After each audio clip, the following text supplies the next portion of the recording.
British Antarctic Survey seeks maintenance staff for unique job postings.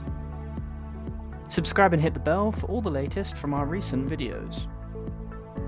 Building and maintenance professionals such as carpenters, electricians, vehicle mechanics, plumbers and plant operators are being recruited for unique job roles at research stations in Antarctica. The British Antarctic Survey is on a recruitment drive for its remote research facility, including technical and maintenance staff. Rothera Research Station, the largest British Antarctic facility, is completely cut off in winter, and the nearest hospitals are in the Falkland Islands and Chile.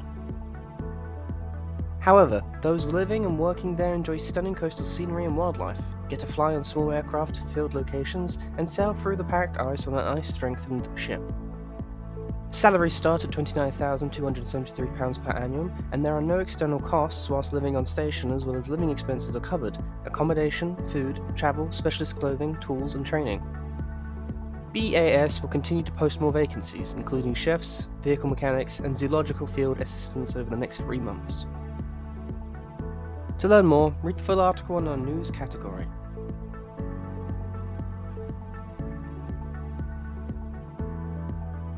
Read more at TWinFM.com.